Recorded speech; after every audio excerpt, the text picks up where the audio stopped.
안녕하십니까. 오늘은 제가 그동안에 네이버와 다음에 블로그에 올렸던 글입니다.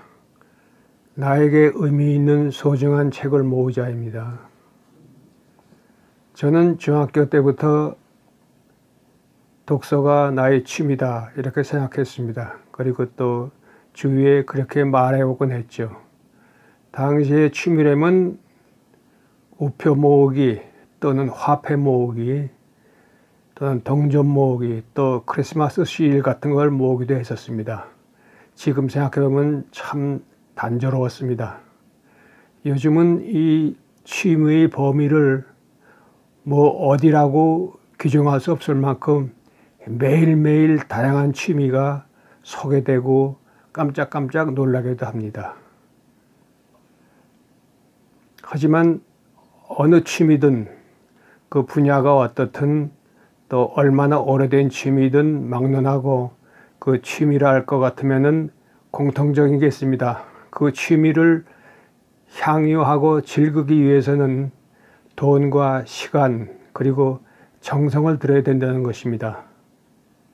책과 관련해서는 우리나라에서는 대한출판문화협회 주관으로 모범 독서가 상을 매년 선발해 뽑고 있습니다. 기준이 장서 2,000권 이상 그리고 꾸준한 독서 활동을 해오는 사람들이 선발 기준입니다. 그러니까 장서 2,000권 정도는 가지고 있어야지 장서가로서 언급이 될 수 있다는 얘기입니다.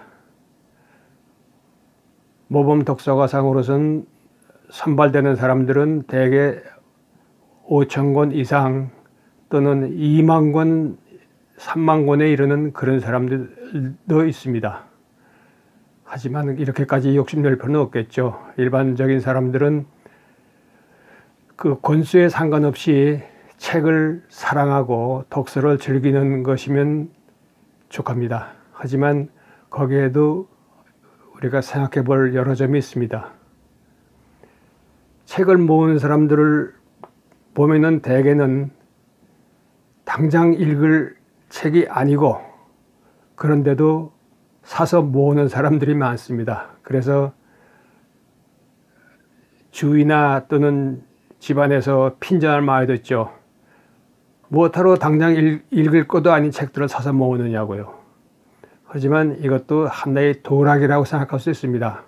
거기서 요즘 복잡한 세상에 그 취미를 가지고 그게 또 살아가는 윤활유 같이 그런 풍성한 인생의 묘미를 즐길 수 있다면 얼마나 좋겠습니까?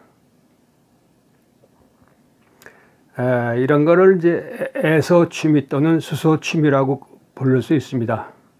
그러면 어느 분야나 그렇지만 또 책 관련해서도 명나라 때에는 주대소라는 사람이 귀중한 책을 구하기 위해서 자기의 애척을 바쳤다는 기록이 있고 또 서양에 주로 많습니다마는 귀중본 서적을 구하기 위해서 살인사건을 벌인 그런 기록도 여럿이 남아 있습니다. 이렇게 책을 지나치게 집착하지 않는다 하더라도 책 읽기를 즐겨하고 또 거기에서 보람을 찾는 사람들은 책이 한 권, 두 권 모이기 마련입니다. 그러면은 이 책이 모이는 사람들의 부류를 한번 생각해 보죠.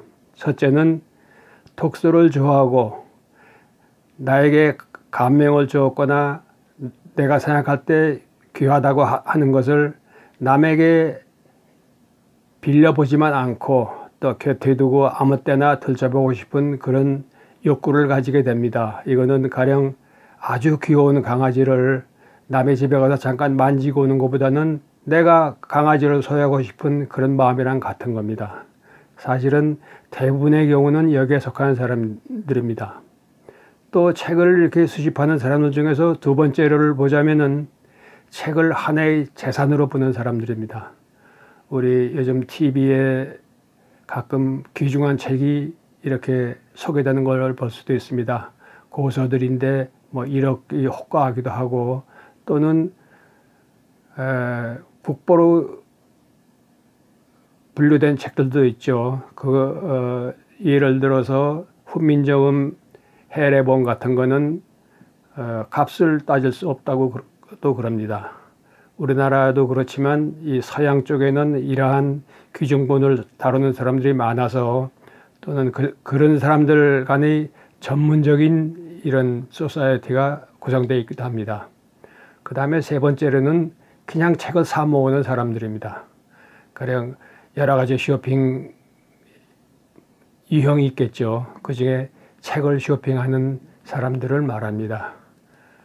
우리가 생각할 것은 책을 아끼고 사랑하다 보면은 자연적으로 발현되는 이런 것, 가령 아주 귀중한 보석 이런 거를 쇼윈도 저쪽에 있는 것만 유리창을 통해서 보는 것보다는 내가 만지고 싶고 가까이 하고 싶은 게 우리 애사가들의 마음이라고 봅니다. 책을 모으되 가능하면 값진 귀중한 책을 모으고자 하는 것은 누구나의 욕구입니다. 금전적인 보상을 생각하지 않더라도 올바른 관심입니다. 그러면 어떤 책이 귀중하다고 그럴까요? 물론 비싼 책이 귀중할까요? 그런 일면이 있겠죠. 하지만 생각해 봅시다. 첫째는 지은이가 서명을 한 책입니다. 유명 서점들, 가령 예를 들면 교보문고 같은 데서는 1년에도 몇 번씩 유명 작가들을 불러서 서명회를 엽니다. 사인회라고 그러죠. 이 책들은 연월 일시에 특정 장소에서, 가령 교보문고 홀에서 그 저자가 나에게 사인을 해줍니다. 그래서 특별한 책입니다. 이거는 나에게는 특별한 책이죠. 물론 나에게 준 게 아니더라도 날 일시와 저자 사인이 있으면 귀중하다고 볼 수 있습니다. 그리고 또 하나는 그 중에서도 저자가 나에게 기증한 책입니다.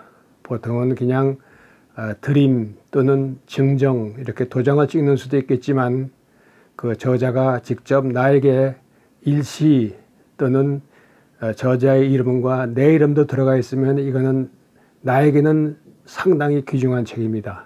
더 의미가 깊겠죠. 이러한 책들은 없애지 않고 가능하면은 소장하고자 하는 게 우리의 상정입니다. 그 다음은 첫째의 그 저자 사인본 말고 두 번째로 호화본 또는 특별본 등이 있습니다. 어떤 이유로 그 책을 출간한 사람 또는 출판사가 특별판을 만들었을 경우 그 이유가 특별함으로 아닌 것과 구별됩니다. 예를 들자면 내가 소장하고 있는 나미야 자파점의 기적은 국내 판매 100만 부를 돌파한 기념으로 현대문학사에서 특별판으로 만든 호화본입니다. 그러니까 특별판과 호화본이 같이 되어 있는 거죠. 또 하나는 세 번째로 초간본을 들 수가 있습니다. 가령 예를 들은 그 나미야 자파점의 기적이 100만 부 이상이 나갔다고 칠 때 우리가 보통 상업적인 소설류를 초판 한 인쇄당 3,000부를 찍는다고 보면은 이게 100만 부가 나갔다면 얼마나 많이 반복해서 찍었겠습니까? 그런데 내가 초간 인쇄본을 갖고 있다. 그러면은 나한테는 의미가 있는 것이, 나는 책을 볼 수 있는 안목이 있구나. 누구한테 좀 어깨를 으쓱하면서 내세울 수 있는 의미가 있습니다. 특별히 이런 소설같이 많이 나간 책들이 아니고 일반적인